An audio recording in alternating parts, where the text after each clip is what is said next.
आता है बैठ। अच्छा, लास्ट वाला।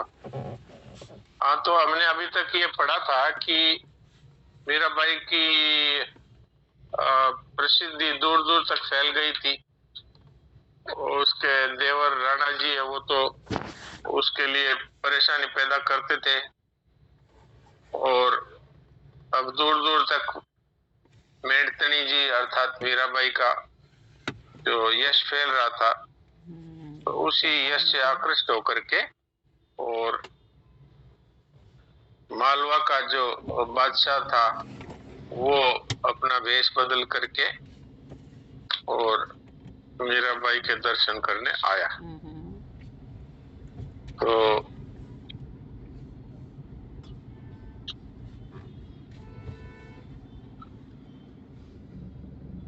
अब उसके आगे की बात सुनिए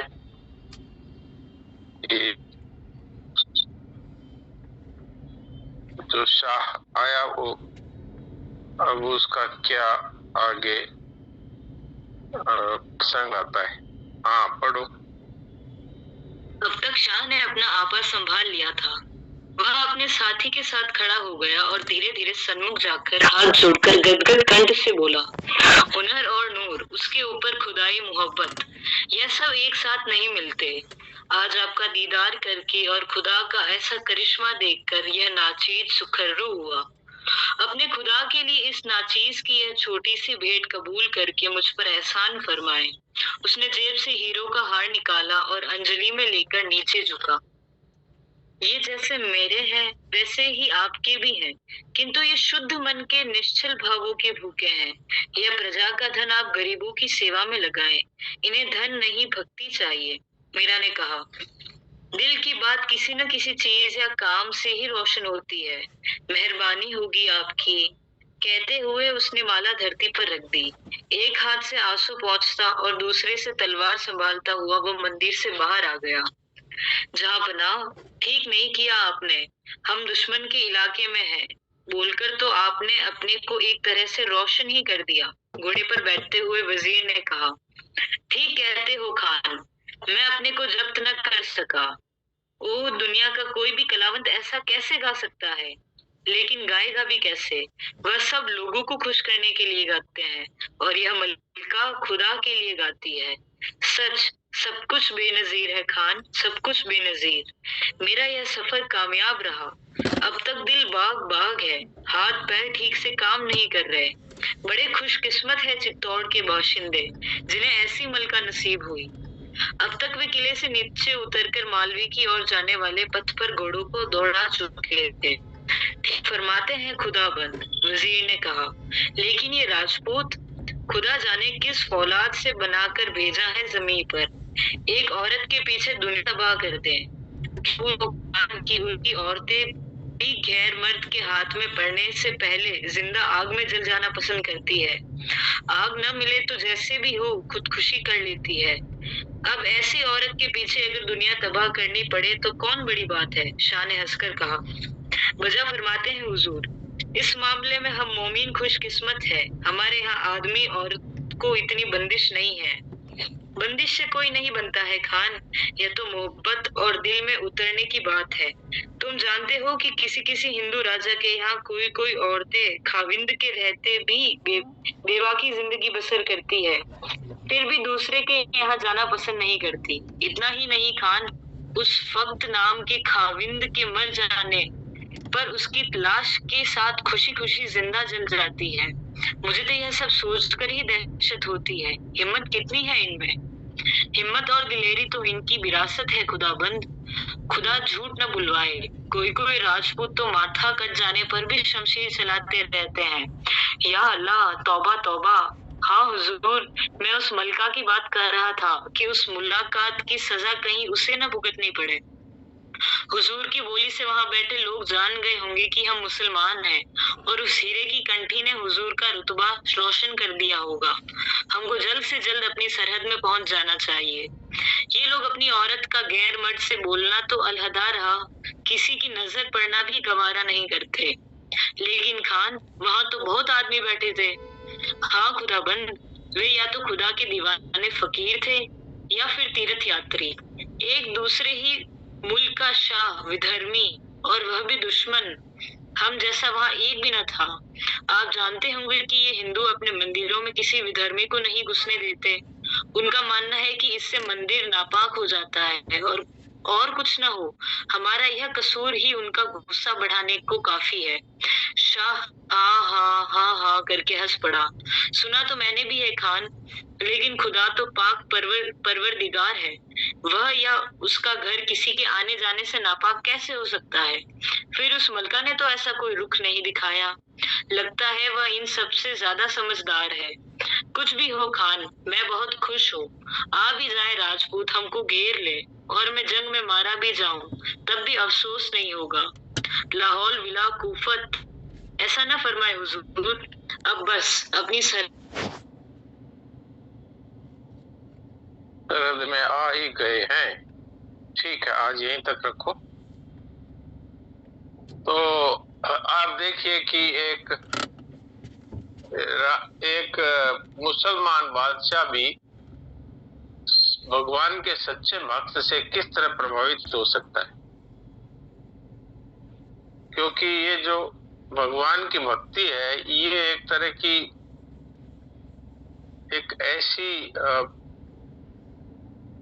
जीवन की उच्चतम स्थिति है कि इसमें किसी धर्म, किसी जाति, किसी देश का कोई बंधन नहीं है। एक परमात्मा के भक्त के सामने खूंखार से खूंखार शेर भी जाकर के शांत हो जाता है। तो अगर कोई मनुष्य प्रभावित हो जाए इसमें तो कहना ही क्या है। सच्चे संत है वो वास्तव में भगवान के स्वरूप होते हैं।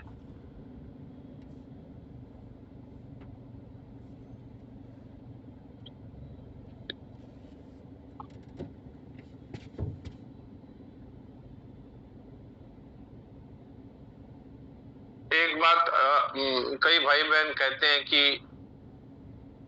40 मिनट का समय है, ये तो बीच में ही पूरा हो जाता है, बातें बीच में रह जाती है। तो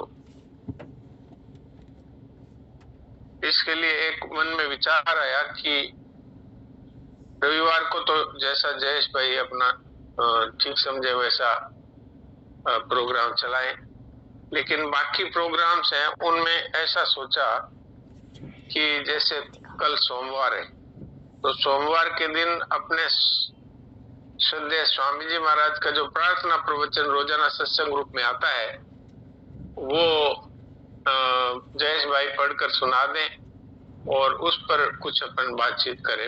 मैं उस पे जैसे पाथे के एक एक पैरा पे बोलता हूँ ऐसे एक एक पैरा पे उसका विश्लेषण किया जाए। मंगलवार को मेरा चरित्र रखा जाए, बुधवार को पाथे संतोष भाई पढ़ती हैं, मंगलवार को मेरा चरित्र नंदिनी पढ़े, बुधवार को पाथे संतोष भाई पढ़े, गुरुवार को देवकी जी के लिए समय बहुत कम मिलता है लास्ट में, इसलिए देवकी जी मूक सत्संग नित्य योग पढ़े, और शुक्रवार को अपने रामनारायण जी कहानी सुनाए और फिर बचे हुए समय में साधक अपने प्रश्नोत्तर रखें। तो प्रश्नोत्तर के लिए एक दिन रख दिया जाए शुक्रवार। और शनिवार को साधक संजीवनी है, वो कई बार हम भूल भी जाते हैं और फिर समय ही पूरा हो जाता है तो उसकी बारी नहीं आती, तो शनिवार को साधक संजीवनी रखें। बाकी अपना जो कार्यक्रम रोजाना चल रहा है वो वैसे ही चले। शुरू में छोटा सा कीर्तन होता ही है, फिर गीता जी के 5 श्लोकों का पाठ होता है, फिर उसके बाद में गीता जी का अभ्यास होता है, और फिर इसके बाद के ये कार्यक्रम है रविवार से लेकर शनिवार तक वापस इसी तरह से, ताकि फिर अपने पास समय रहे।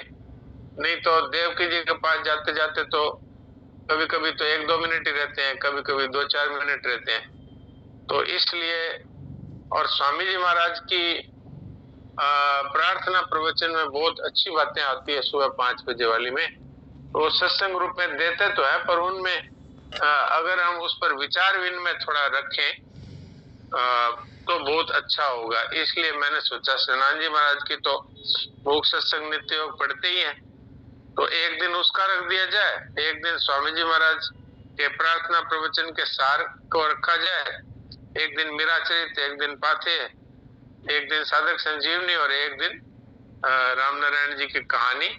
राम नारायण जी वाली कहानी तो जिस दिन भी थोड़ा बीच में भी मौका लगे तो कहानी से बच्चे भी काफी प्रभावित होते हैं, और आजकल देखते हैं ना बच्चों की संख्या कम हो गई क्योंकि कहानी बंद हो गई। तो इसलिए मेरा ये मन है कि प्राय हर दिन भी अगर थोड़ा समय बचे तो कहानी सुने, और नहीं तो कम से कम 1-2 दिन तो ऐसा मिल ही सकता है जब समय रहेगा, क्योंकि अभी तो समय बहुत शीघ्र पूरा हो जाता है जिससे फिर कहानी नहीं हो पाती। तो ऐसा विचार किया है। तो इस विषय में आप लोगों का क्या कहना है? अगर और कोई सुझाव हो तो आप मुझे व्हाट्सएप पे भेज देना। और जयेश भाई आपका क्या कहना है? जी सर, जैसे आपको उचित लगे आप समग्रता से ले लेते हैं कुछ भी विषय हो साथ में। और आज दोपहर में भी आपने बढ़िया वो स्वामी जी का आज देह त्याग दिन है, तो उस पर भी आपने, मैं सुन तो नहीं पाया, पता नहीं कुछ मोबाइल में आवाज नहीं आ रही थी, पर भजन बाद में सुना मेरे लिए। सत्संग ग्रुप में भी डाला था। जी सर, तो भजन सुना, बाकी तो चर्चा में सुन नहीं पाया। फिर भी आप कुछ स्वामी जी के साथ आपको कोई और प्रसंग हो, कोई याद आ रहा हो तो बताने की कृपा करें आज। स्वामी जी के साथ वाले इतने प्रसंग है कि वो कितने सुनाए जाएं, और जैसे जैसे कोई बात चलती है तो मुझे याद आ जाता है तो बात कह ही देते हैं। तो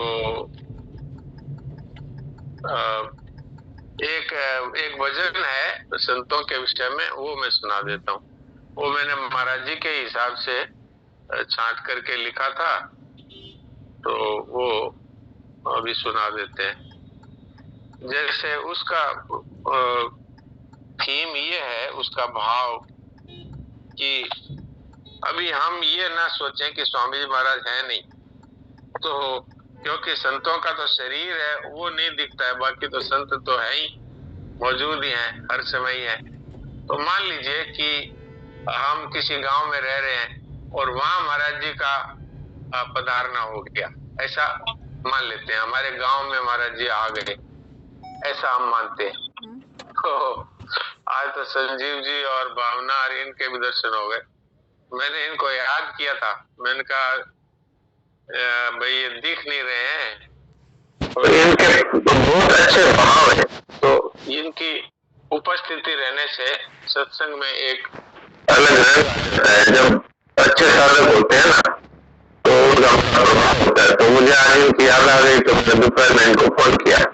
तो कुछ घरेलू परिस्थितियों कारण से ये नहीं जुड़ पा रहे थे, तो मैंने इनसे कहा परिस्थितियां तो भगवान के मंगल विधान से आती है, तो इसमें हमारा अमंगल नहीं हो सकता, लेकिन सत्संग में जुड़ने से जो लाभ है उससे हम वंचित रह जाते हैं। घरेलू गृह कार्य जाना जंजाला ते दुर्गम शैल विशाला, लेकिन भगवान है वो हर समय हमारे साथ खड़े हैं। हाँ, जरूर हमारे पूर्व जन्म के किसी समझो कि किसी कर्म के कारण कभी विपरीत परिस्थिति आती है, कभी अनुकूल परिस्थिति आती है, पर भगवान को